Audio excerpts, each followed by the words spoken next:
Do you believe watching porn is harmless, or is it quietly taking control of your mind, your marriage, and possibly your peace? If you felt trapped by porn, whether it is making real intimacy harder or maybe leaving you feeling empty and ashamed, you're not alone. In today's episode, we are exposing the real impact of porn. Is it pleasure or addiction? Let's get Coming at up it. next Being able to on be Bennett intimate Live TV. is not just attraction and not just physical ability, but there's arousal that plays a part in it as well. If your arousal is always tied to pornographic images, it's difficult to have arousal now when my spouse walks in the room, regardless to what he or she does, because I've trained my body to only respond to porn. Wow.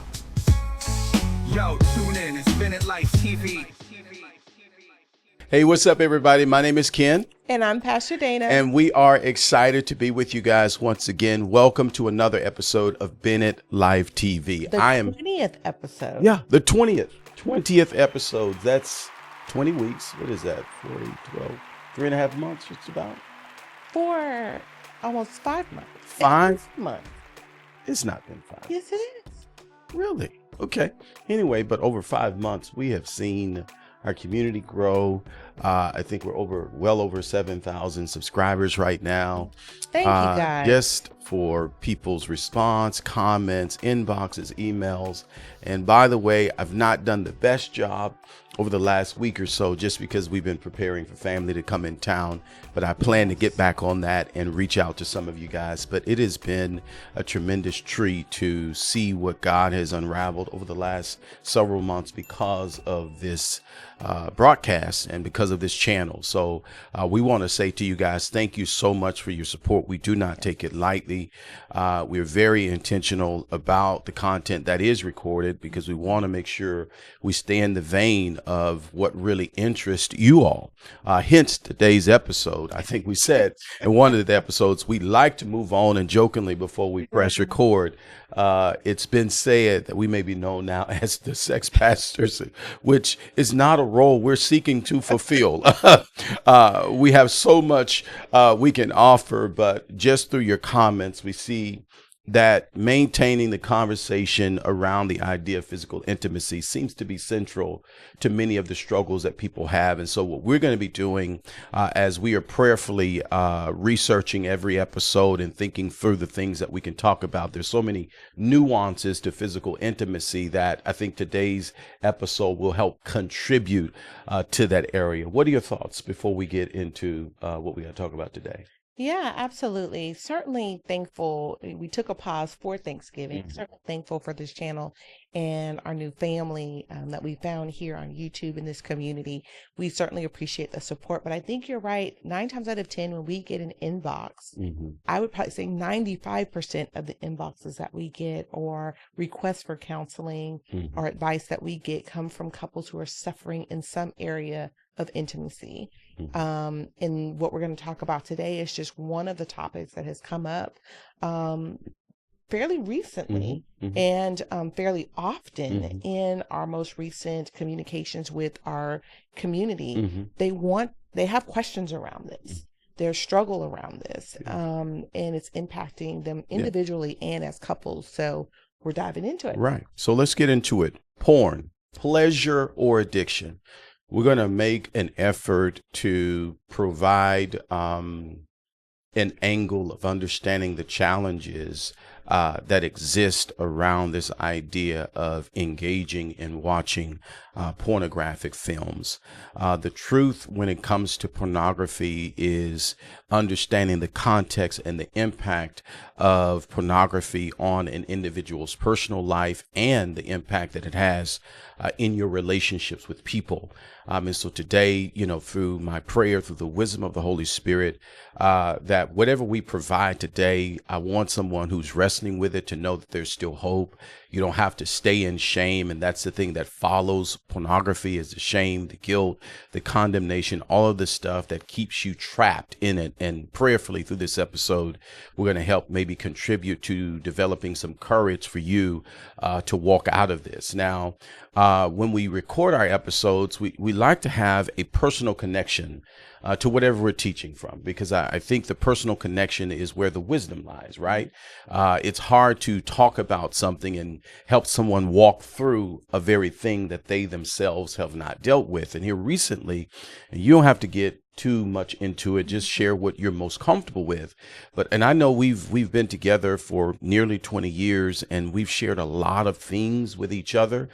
But it was not until recently that you shared with me you struggled with this thing, because usually when we think of porn addiction, people watching porn, it usually is gender specific in the direction towards men. And so I think we were on our way to dinner or something, I don't know.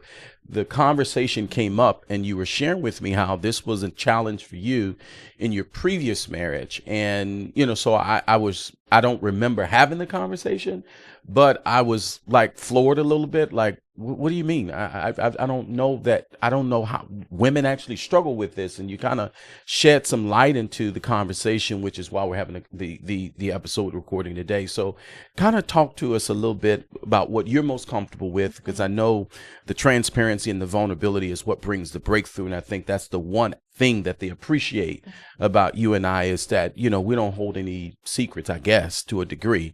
But talk to me about what was going on with you. Help me, understand that, and maybe get into some of the challenges in the previous relationship that possibly contributed to it. But let's talk about it. So we were having a session with another couple, Mm-hmm. and I brought up, I know exactly how you feel because I've been there. Mm-hmm. And I'm surprised that I know that we've had this conversation before.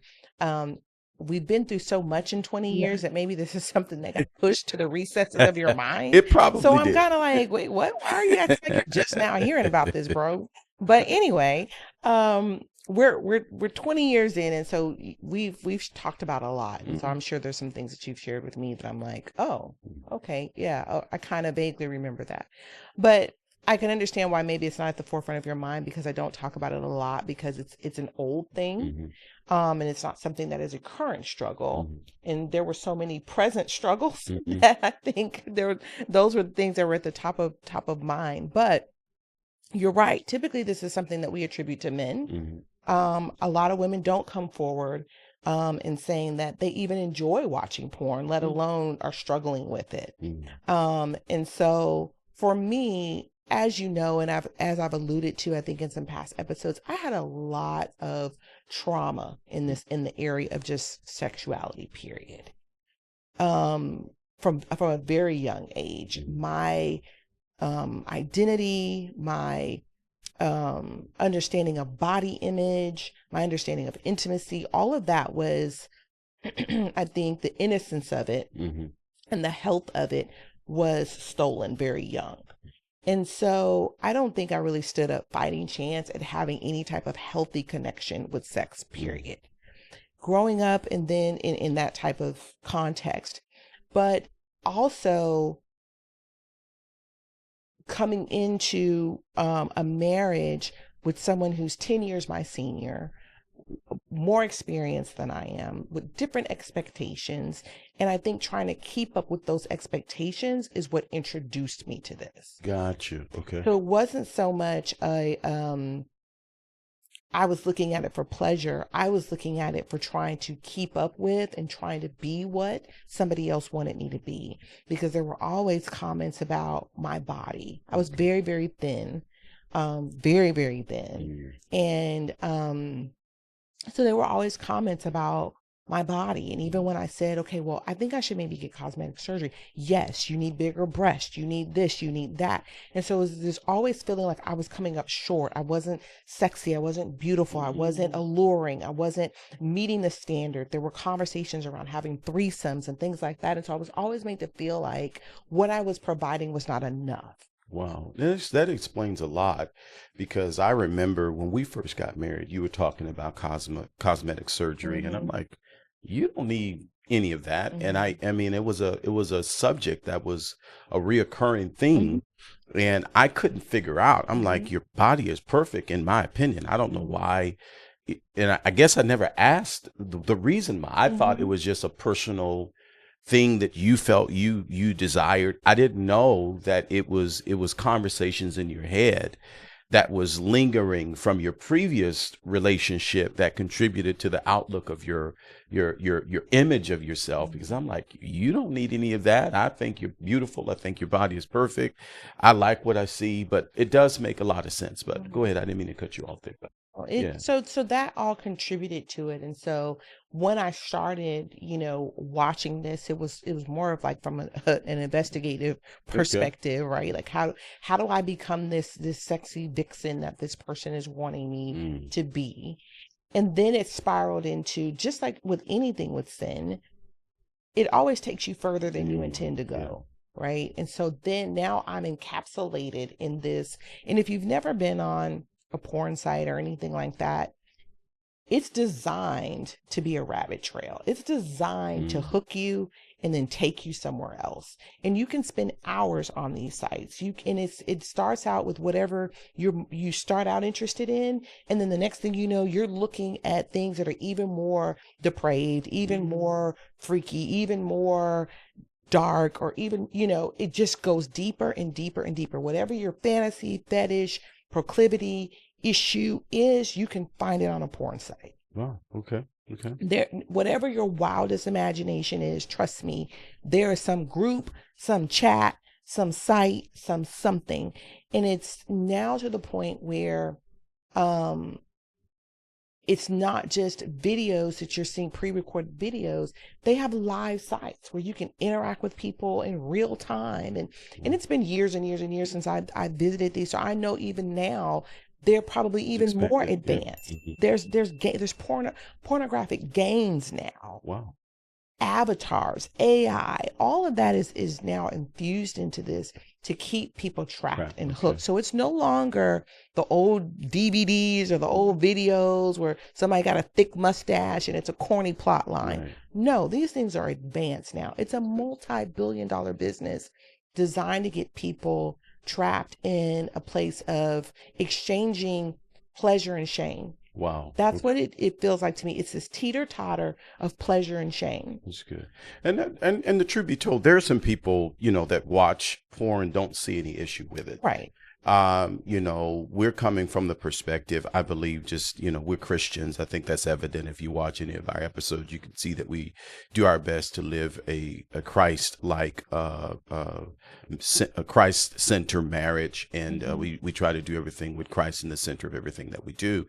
But it doesn't change the mere fact that many of us in our sexual experiences, we utilize pornography to kind of help get intel on what we can do to be better in the area of physical intimacy. And the goal of this episode is, I know if you go, I'm saying this because I don't want then to have to pay for this later, but I like dogs, and but there's a certain type of dog that I get a little nervous about. And I remember when I first met you, you had I had a Rottweiler. You had a Rottweiler, and that dog was huge. He was huge. You kept him in a cage. I was afraid of him. I would keep that dog in a cage. Well, I mean, when I came around, you kept him in a cage just for my safety, because I'm thinking, I'm not getting ready. No, ma'am, I'm not getting out the car until that thing gets put up, So you did what you needed to do to protect, to help me so that I can engage with you and have conversation, whatever's going on.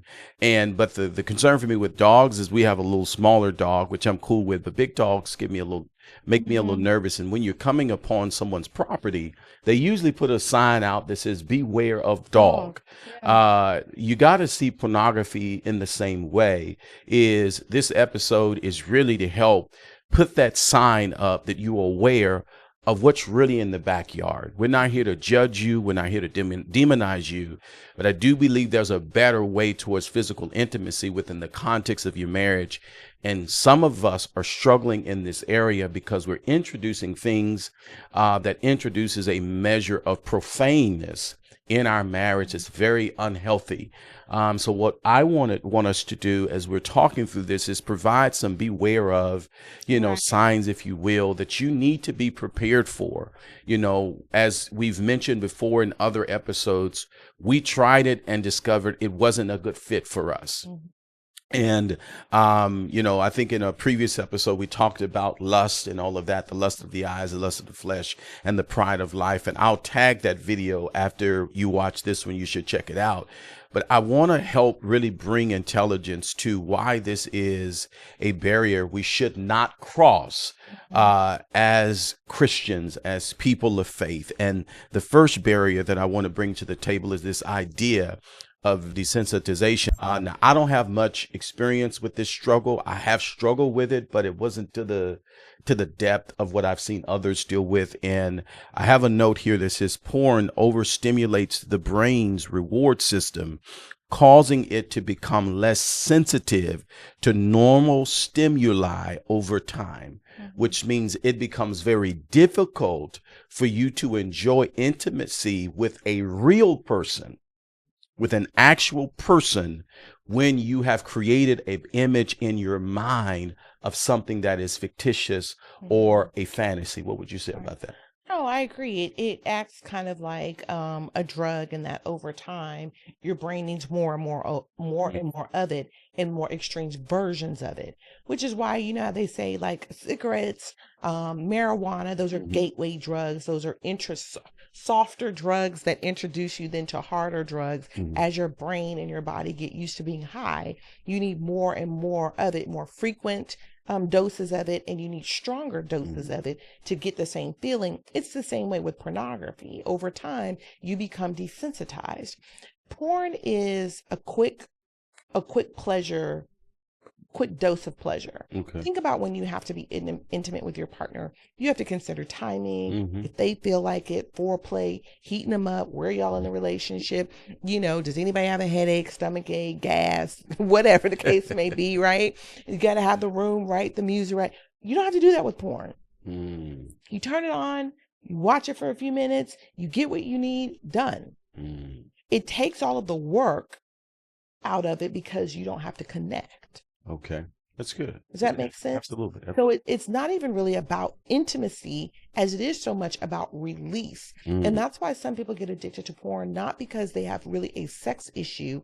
They're trying to medicate something else. That's good. So every person that is dabbling into porn, it's not because there's some sort of pervert or depraved or something like that. It's the same as a person who takes a drink to go to bed at night.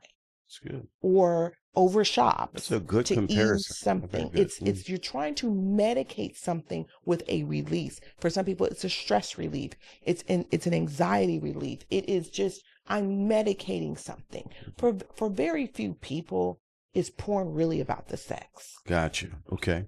What I think for me, when we were, engaging in this season many years ago, is I also came to recognize that porn can introduce certain fetishes and fantasies that are very unrealistic and make it unfair in the direction towards your partner. Yes. And what I wanted to make sure I didn't do is bring something to the marriage bedroom, number one, that did not align with your value system and real life intimacy needs. Right. That part is very, very important. It's I think sometimes with the area of desensitization that we need to be aware that porn is not a real life scenario. Right. It is a movie. It is a real, it's acting. It's something that is designed to entertain. And many of us are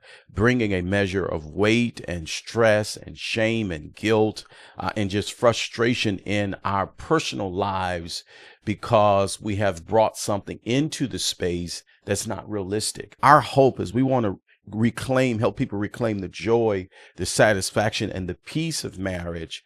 But in order to do that, we got to deal with the faux fruit in our marriage, things that are not real. And so I hope that as you hear this episode today, that you really, really think about the impact of why you do this. Because I think people are looking at this as an individual vice. Okay. Right. It's almost like someone who smokes cigarettes. You may know what it's doing to you, but you don't stop and think of what the secondhand smoke is doing to the people that live with you. right? It's not just impacting your lungs and your health, it's impacting the health of those around you. It's the same way with porn because it's typically something that we digest or ingest in private. And so it's something a lot of times that we're not announcing. No one is getting up from the table saying, I'm getting ready to go watch, Big Busty Girls in Dallas. I'll see you in 10 minutes. You're doing it in private where there's nobody else around. Yeah. And so a lot of times you don't see that what you're doing in private does have an extending impact to the people and the relationships around you. Which actually I think takes us to the next beware of sign is just what you said.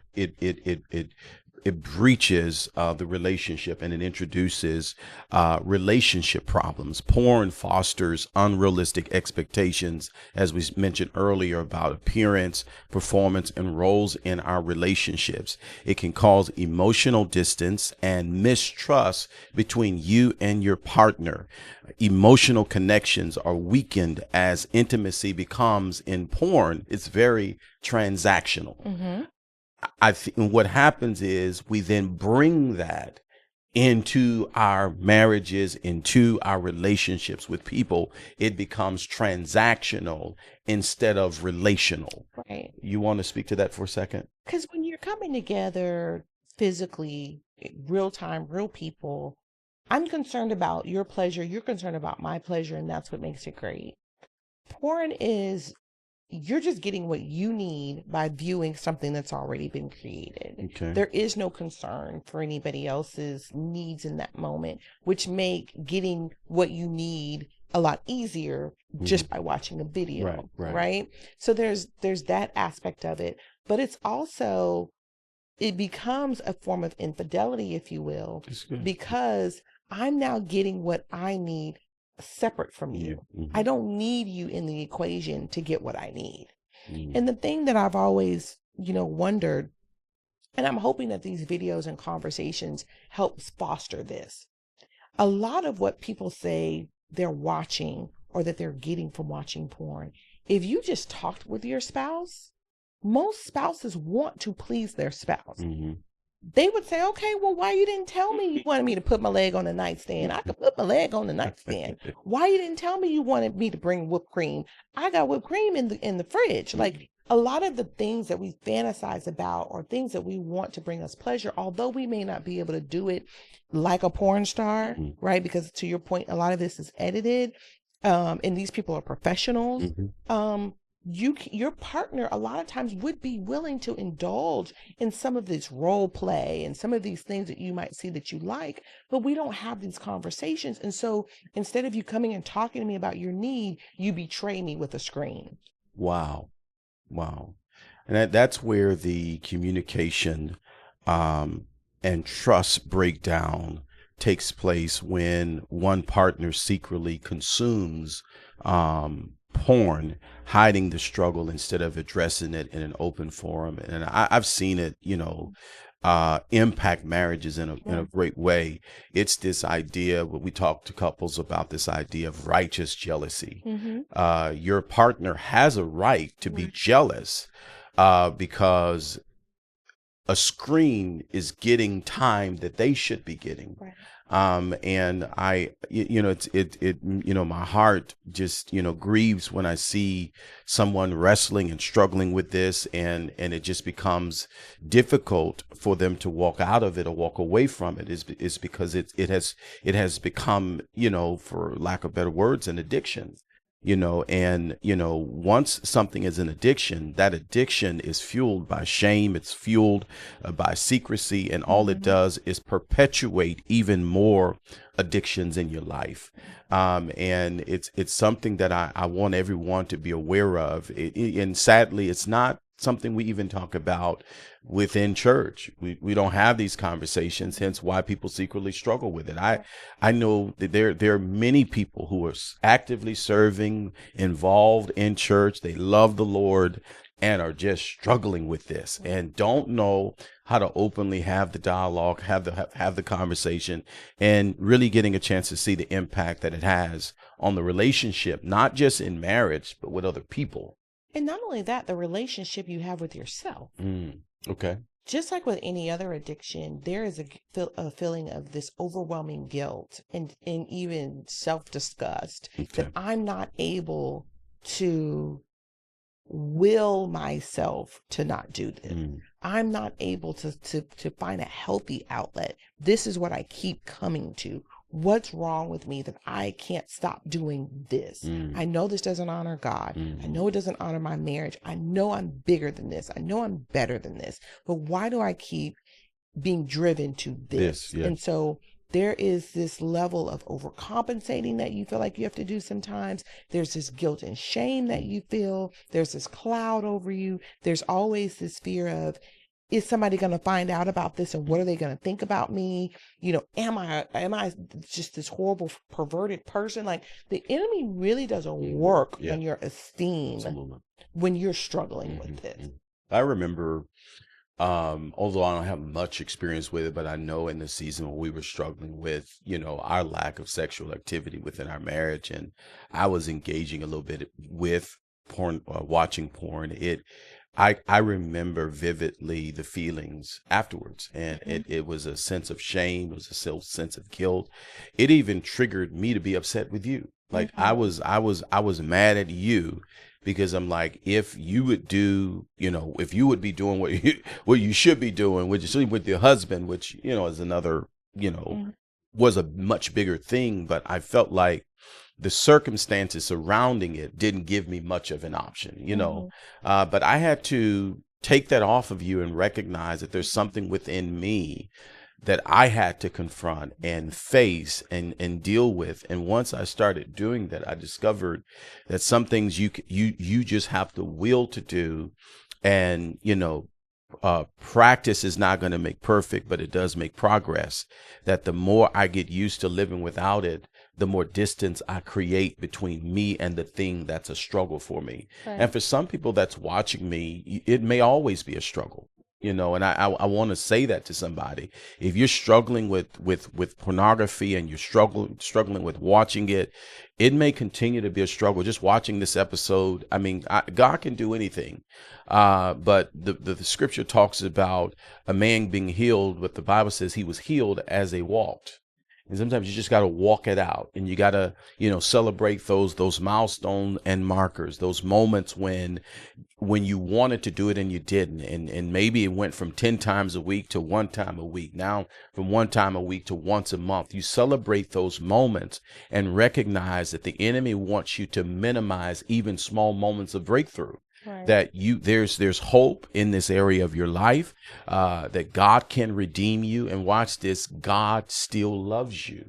That there's nothing that can separate us from the love of God, not even pornography addiction. I want to go into another thought on this that we've had people ask about, and it's this issue of ED, or erectile dysfunction. One of the third things that you need to be aware of is how pornography addiction contributes to sexual dysfunction. Particularly porn can contribute to issues like erectile dysfunction, because once again, in the brain, it's storing images that's triggering you to respond. And if you create a normal routine of watching something that's not real, when you have a real person in your presence, it's going to be difficult for you to respond, because the brain has stored something that's not true. Erectile dysfunction, premature ejaculation, those sorts of things are not always physical.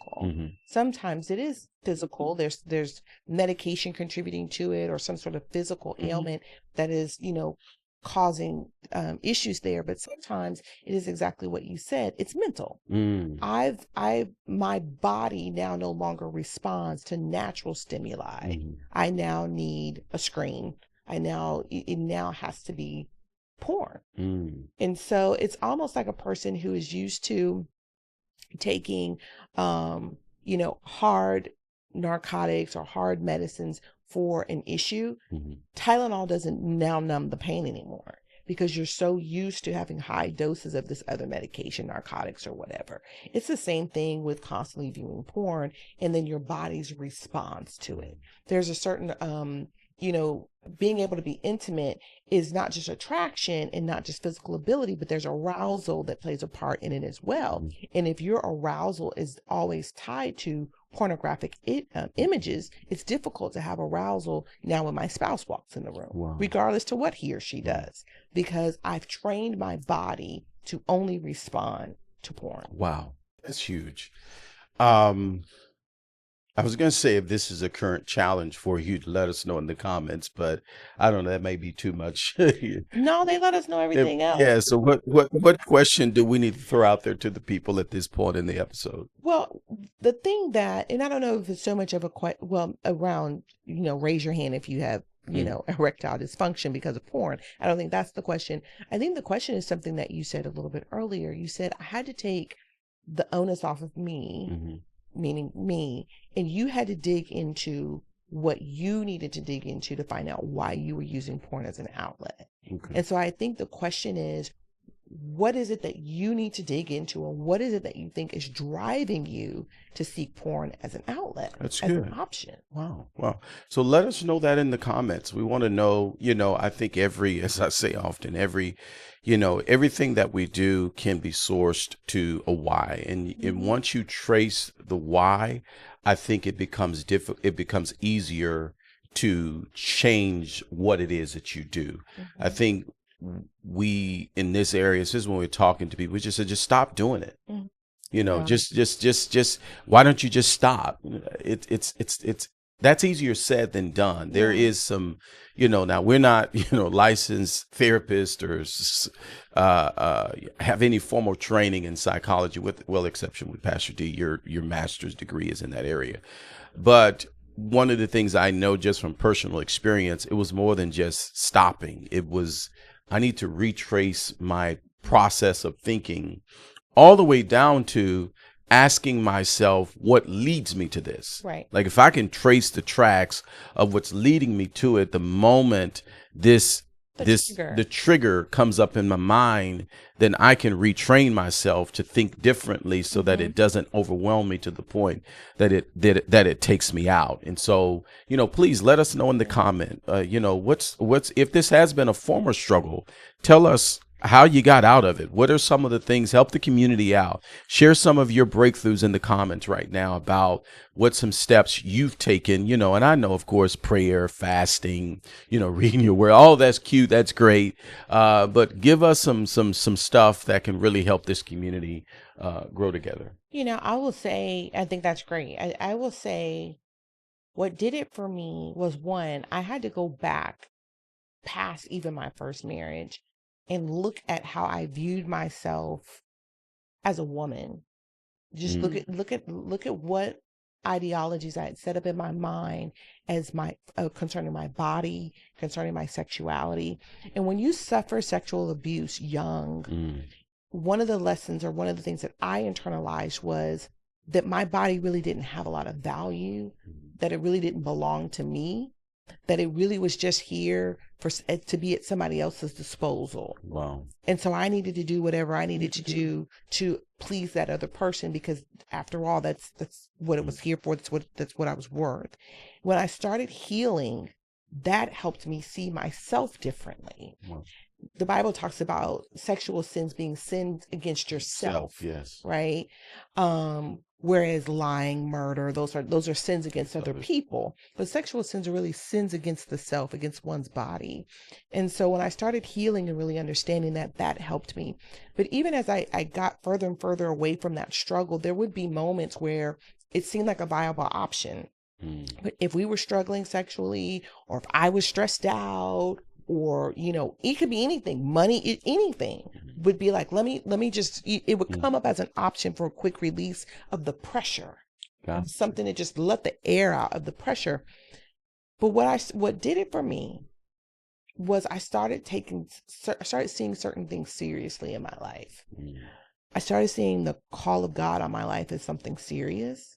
And one thing about me, I never wanted to be somebody who was living one thing, preaching something different. Okay. And I asked myself, how would I feel if people who knew my ministry I got caught in this. I was somehow on the news. Somebody was, because it started coming out where prominent people were getting busted with kiddie porn and all kind of stuff on their computers. And not that I was into that, but like I said, this is a slippery slope. You can accidentally click on one thing, and the next thing you know, somebody's underage and you didn't even know it. Like I did not want that to be my story. Then we had Elder Deke. He was always coming over, looking at our computers and setting up our Wi-Fi and all this stuff. I said, heaven forbid someone in my church look at, something on my computer and say, wait a minute, my pastor been looking at, and then there was a prominent figure in our community who owned one of the oldest restaurants in our community, got caught up in a bust, a sting, where they were rounding up folks who were distributing child pornography. This man was a pillar of the community. I've met him on several different occasions, a very nice man, you would never assume that this was something that he was dealing with. And that cost that man everything he had worked for. He was an older gentleman. That cost him everything he had worked for. And I said, Lord, I do not want that to be my story. That's something that I dabbled in, something that I clicked on, something that in a moment of weakness then cost me everything. And so for me, that put this is a line you cannot cross. That right there is no longer ever an option for you as a relief. Do something different. That's good.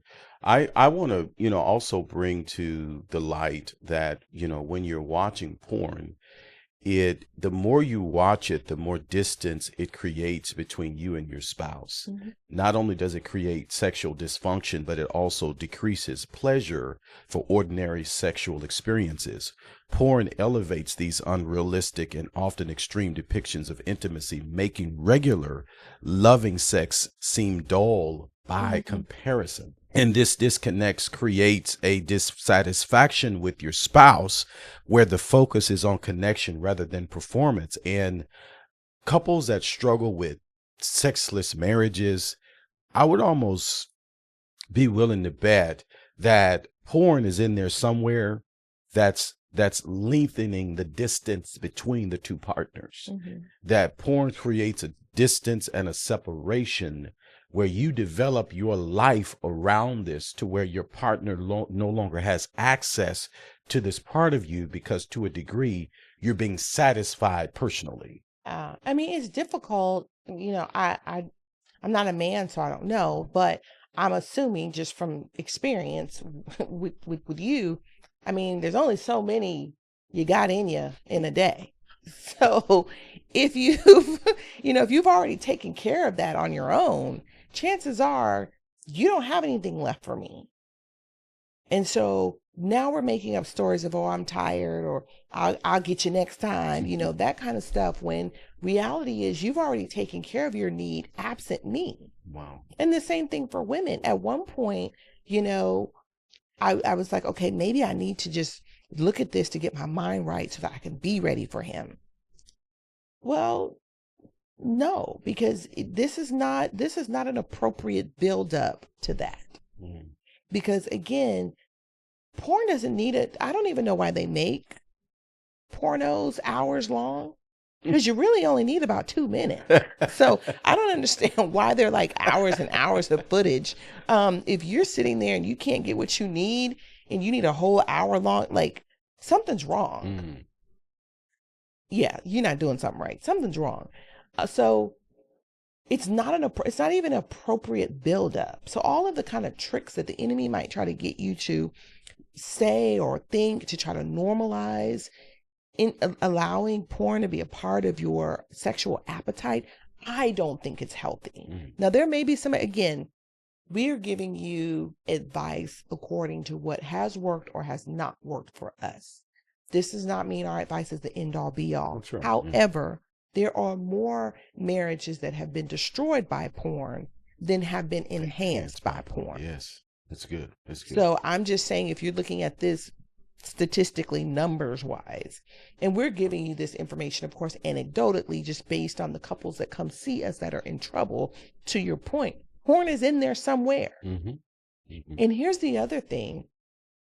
Things that you introduce into your household, if you have children, you are also opening this door for this to be a struggle for your children. Oh my God. Because you are allowing this spirit into your home. Now, I know we don't like to get real deep on here, and, you know, I'm not getting ready to start, you know, getting on a soapbox and preaching and Hebo Shan and all that. But I do want to say, you have to guard what you allow to enter into your home. And just because you're doing it in the dark when everybody else is asleep does not mean you have not given that spirit permission to now be in your home. Wow. And you're introducing it to children who don't have the spiritual or natural maturity to fight off porn addiction. Wow. So now you're wondering why there's promiscuity in your children, and you're wondering why your teenagers are wrestling with this. Who introduced it into the house? Wow. And I'm not saying that it had to be you. I mean, they could have gotten it elsewhere at school or whatever.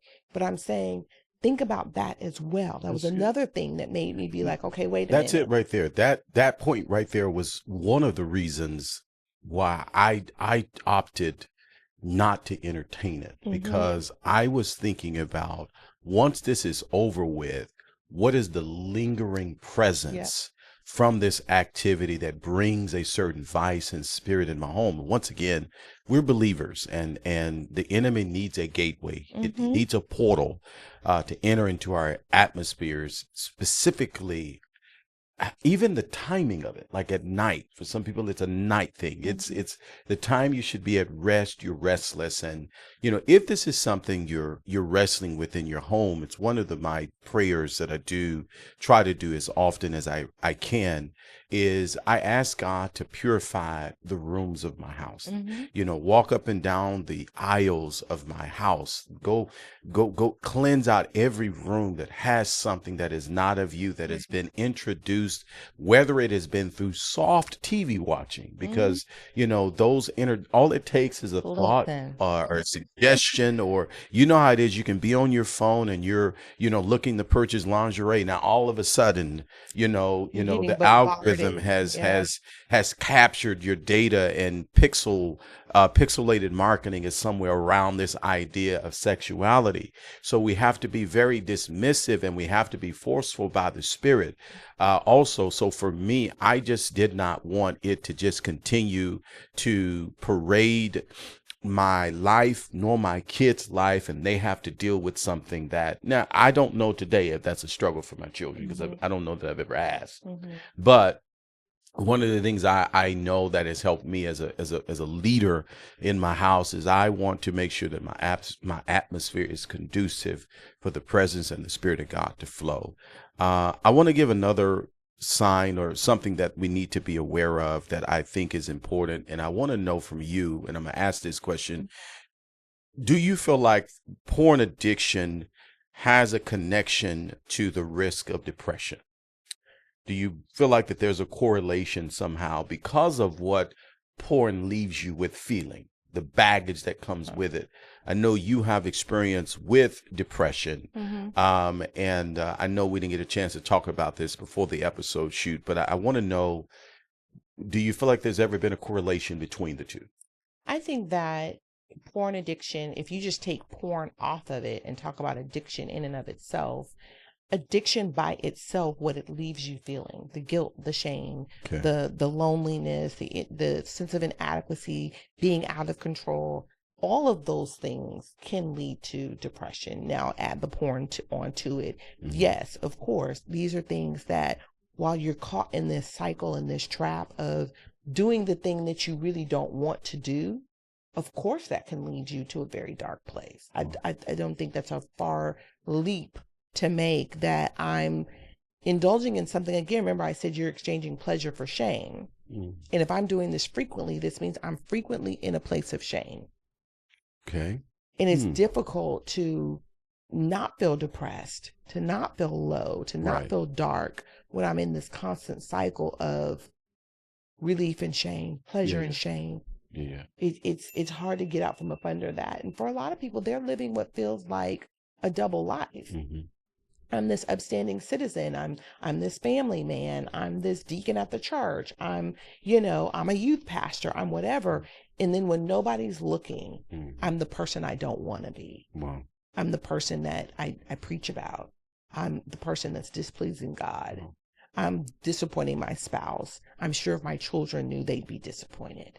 So of course, that's something that could drive you to feeling depressed. What would you say to the person watching right now that is dealing with it? I mean, just, speaking to the camera, that's struggling. Let's say depression, the addiction of porn is contributing to the depression.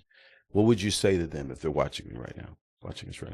Well, I would say that when you look at depression, a lot of times from a clinical perspective, and I won't get too far into that because, I'm not a licensed therapist, but just from being a person who struggled with depression and from what I have learned in school about depression, a lot of times depression is the symptom of an underlying issue. Okay. And so if you know that porn is contributing to that, then we get a handle on the porn.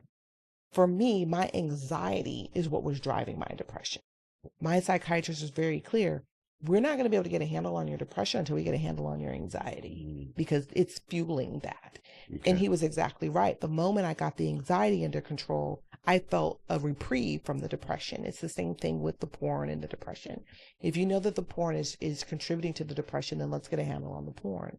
But what I want to say about struggle in general, everybody has a struggle. There is not a struggle-free person that's living, breathing on the planet.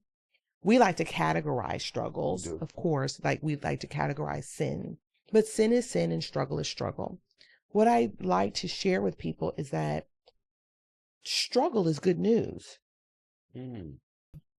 because it communicates to me that there is still a connection between you and Christ. There's still this conviction. There's still this Holy Ghost pull on you that says you shouldn't be doing that. I would become worried when it's no longer a struggle. When I'm just freely doing this. I don't feel any conviction. I don't feel any sorrow. I don't grieve having missed God.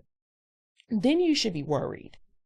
But as long as there is a struggle, that's proof you still belong to God. That's proof that there's still hope. And so I say, as much as we don't like to struggle, know that struggling is actually a positive indicator that there's hope for you to do something better. That's good. And so there's resources. There's, I say a lot of times deliverance is in a decision. Mm-hmm. And a lot of times that decision comes in exposing the enemy. Mm-hmm. Porn and any type of addiction, shame grows and hides best in the shadows. It hides best in secrecy. The moment we just say, okay, you know what? I'm tired of you punking me with porn. So we're not going to do this no more. I'm going to go and I'm going to find somebody that I trust to talk to about this. If you think your spouse can handle it, well, whether you think your spouse can handle it or not, I think you should talk to your spouse. This is not something that you should keep from your spouse. But you may need to talk to somebody first to talk through how you're going to share this with your spouse, right? I think I mean, you're flowing right naturally into what the advice that I want to make sure that we give people today is there is a way of escape. Porn doesn't have to bind you for the rest of your life. You don't have to stay bound for the rest of your life because of porn. It could actually now become good news and testimony for someone else. And to your point that I want to make sure that we provide a clear line of understanding that if you want to get out of this and you really want to escape porn addiction, to your point, acknowledge the problem, address the shame. And I think you were kind of getting into how talking this through with a personal friend, counselor, pastor, yes. Find somebody that you can trust that can hold this. Not everybody can hold your struggle. My goodness. But there's plenty of people that can. And I'm pretty sure that God has put somebody in your life that can hold your struggle. I asked, we were in a staff meeting, and our staff meetings are not necessarily meetings about what's on the calendar. We really take some time to really go into leadership development, walking things through practically. We talk Mm-hmm. about soul care, emotional care, and all of that. And I remember a session with our leaders at our church. I asked them, if you were in a struggle, who would you talk to? Mm-hmm. And I gave them the challenge that I want to give our community today. Yeah. I believe that every person needs three people in their life. Three people, you need at least three people in your life that if you're ever in a jam, you are not afraid that your identity or the image in which you have personified before those persons is at risk. Like Right. I have friends in my life that I am not concerned about my image, Mm-hmm. right? I think sometimes we keep people in our friendship bucket and we personify an image of perfection because it low key kind of affirms our identity struggle. So I have people in my life that I don't care about image. Mm-hmm. Hey, bro, I need you right now. Just cut straight to it. I'm dealing with A, B, C, D, E, F, G. I'm frustrated. I'm upset. I don't know what I Mm-hmm. need to do. Da, da, da, da, da. Those are the individuals you need in your life. And as I challenge our people and our leadership is that number one of the persons should be your pastor. For me, Right. it's my therapist. And then thirdly, I have friends that Mm-hmm. aren't just you, right? Like Right. you and I are good friends. You're my best friend. But I realize that sometimes the problems that I have may be in relationship to you. I'm So the problem. you the problem. So I need to talk to somebody about you. So that it's Say it to my face and say it with your chest. so sometimes I got to talk to people about you. And once I'm done, I'm better. Right. Right. Right. One of the things with porn is porn plays off of unconfessed challenges, right? It becomes an escape mechanism. It becomes the thing that you utilize to escape facing a truth, if you will. And here's the thing. It is because anything related to sex, we make it so dirty and shameful. It's easier for people to sit around a room and say, "Hi, I'm Dana, I'm an alcoholic," than it is for me to say, "Hi, I'm Dana, and I'm addicted to porn." Hmm. You know what I'm saying? Yeah. People will come and tell you, "Hey, I'm 3 months sober." And they'll be proud about Mhm. that, as they should be. Right. I've never had anyone come to me and say, "I'm 3 months from watching porn." Never. Mhm.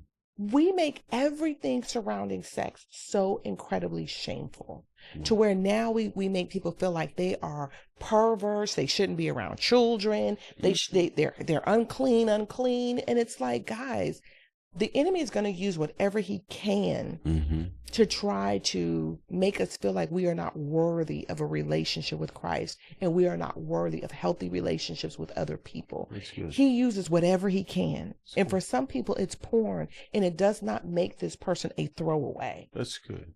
Give them another step in the process that I think is good, and I want to actually maybe provide some practical advice. Yeah. Go ahead. It's shifting the narrative. Okay. Just what I was just talking about, shifting this narrative away from you giving me a look. Where's that at? Did you just make that up? No, I did not. Where's shifting the Tyler narrative? Perry Jr. It's right here. No, I was on the. You right here. You just I had moved to the next point, but it's no, okay. you were right here. Let's talk it through. Talk it over with a friend. Okay, go Is ahead. this not your next? Where would you like for me to? It's okay. You're good. No, Go where ahead. would you like No, for no, me to no. go? Shifting the narrative. Would you want me to go You're here? gonna shift the narrative, Christina. No, but seriously, pornography, it does wire our brains for this instant gratification. And it's like with anything else, people who are addicted to comfort foods or addicted to shopping or whatever, there becomes this stimuli reward, stimuli reward, stimuli reward highway that's built in our brains that we have to rewire. And believe it or not, it's possible, and it's easier to do than you think. You're in my shot. I'm about to choke. It's and one of the ways that you do it is detoxing. Okay. You start off by setting boundaries for yourself. Okay. Okay. Putting restriction Restrictions, yeah. on websites that you can see. Mm-hmm. I You think, can literally do that. yeah, I remember when we had Kenyatta, who's in IT, start kind of helping set up our settings and all of that. And I became extremely comfortable with having that blanket of protection, knowing that he could Mhm. clearly see any activity that we have going on. So he blatantly asked, "Do you want me to put, certain filters?" Absolutely, Now put he those went a things. little too He far. did. I couldn't even buy Curious. underwear online, thanks to his He blocked it restriction. He all. blocked everything. I'm like, sir, I'm just trying to buy a bra. Like, what is going on? But But I appreciate that because it reduces and minimizes the potential temptation to be presented to us, to where it becomes problematic in our marriage and our home, for us as individuals. I would say, and I want to throw out a challenge. I threw this out to a couple we met with a couple of months ago about a 30-day challenge. And I want to say this to someone who's struggling with porn addiction, and particularly even in the area of masturbation, because we've been asked that question. What about masturbation? What about masturbation? he is watching porn and not masturbating. The two go hand in hand. You sure about that? It's peanut butter and jelly. What do you mean? What am I watching it for if I don't intend to have a release? There are people maybe watch it like a movie. Have you ever watched it like a movie? I haven't. No, Pop popcorn and got hot I have cocoa not. and set up and watch Debbie Does Dallas? Not at all.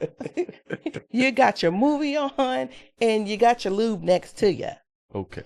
All right. Okay, so the two go hand in hand. So the goal, the challenge I gave the individuals I were talking to was that to go 30 days, like go 30 days without any intimacy, without any activity.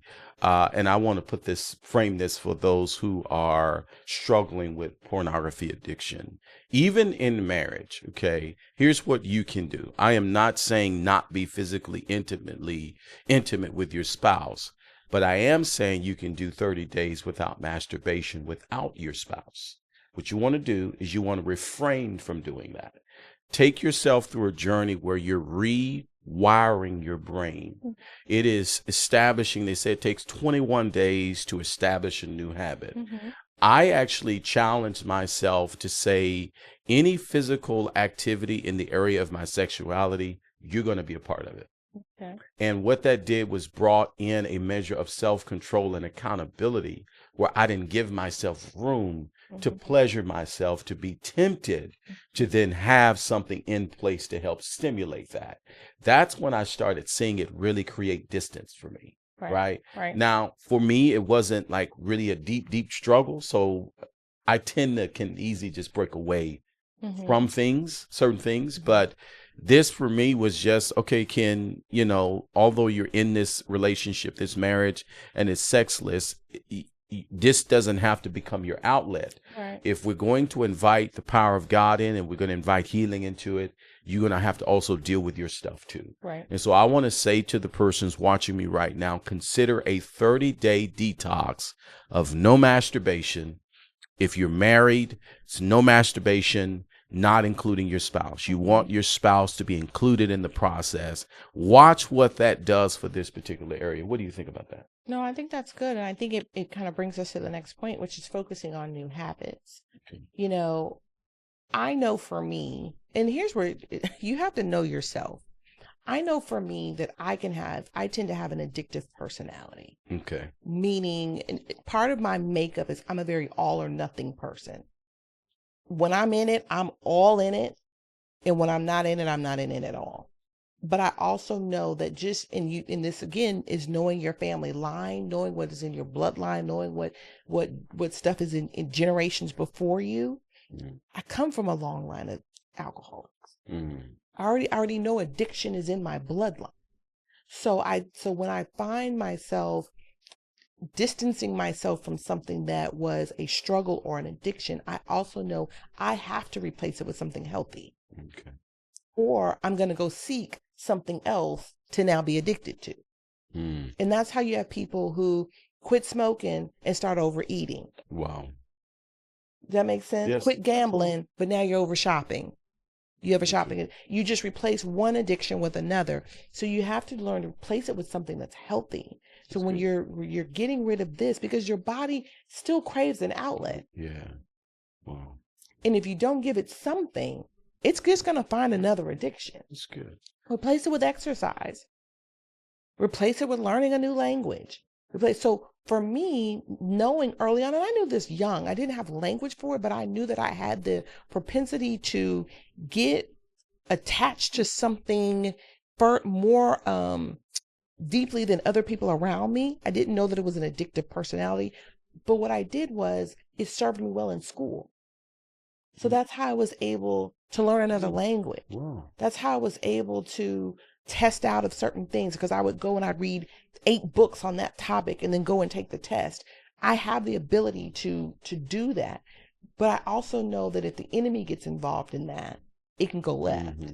That's good. So I'm saying create a new habit for yourself. That's good.